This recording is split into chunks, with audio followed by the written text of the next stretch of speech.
Bonjour et bienvenue à cette démonstration de notre nouvelle application SolveEsquisse. SolveEsquisse vous permet de créer et de modifier les codes d'une pièce sans modifier ses usinages déjà définis. Un de nos clients souhaitait fabriquer une gamme de vérins.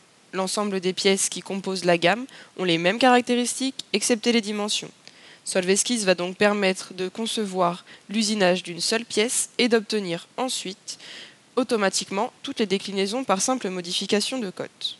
Des cas similaires à ce client peuvent se retrouver dans d'autres domaines, notamment la fabrication de carcasses de moules, d'outils ou plus généralement de tous les éléments standards déclinés en plusieurs tailles.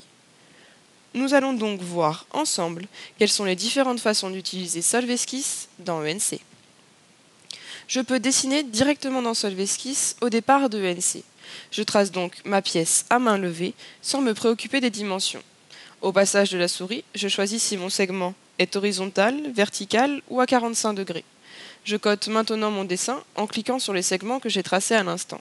Lorsque mon point est contraint, il devient vert, sinon il reste rouge. J'ajoute des cotes jusqu'à ce que la section soit complètement contrainte. Chaque cote sera ensuite modifiable en tant que paramètre pour pouvoir facilement obtenir différentes géométries.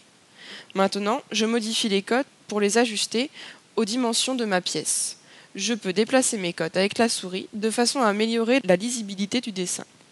Je vais pouvoir faire varier les cotes en fonction de la famille de pièces.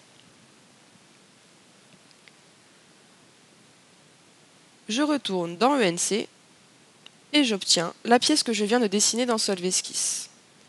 Je place un usinage sur la géométrie, comme nous en avons l'habitude dans ENC.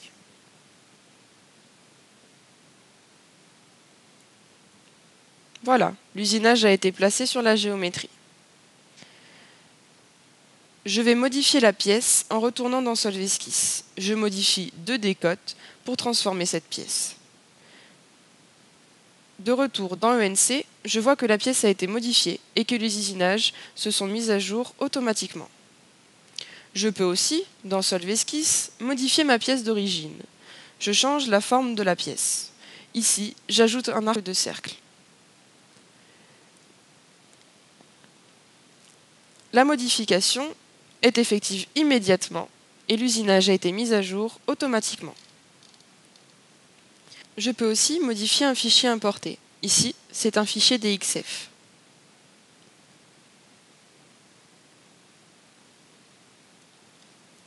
Après l'import, je crée un contour ouvert sur lequel je place un usinage.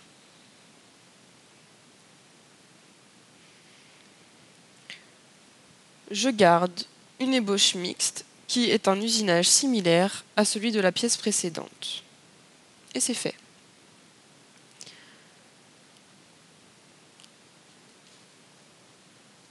J'ajoute aussi un second cycle pour l'usinage de la gorge.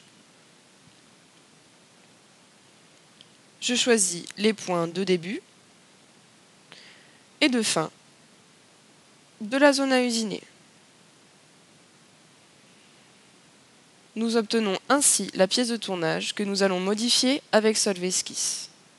Grâce à l'outil Édition dynamique, je déplace la gorge où je le veux, sans modifier sa taille.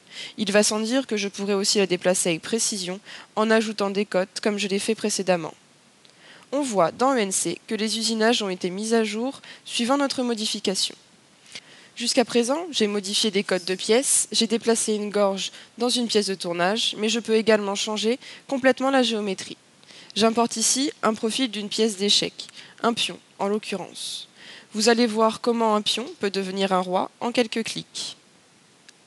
Je retourne dans ENC et je place un usinage sur la pièce, le même usinage que ce que j'ai fait jusqu'à maintenant. Voilà, l'usinage a été placé sur la géométrie. Je retourne maintenant dans SolveEsquisse,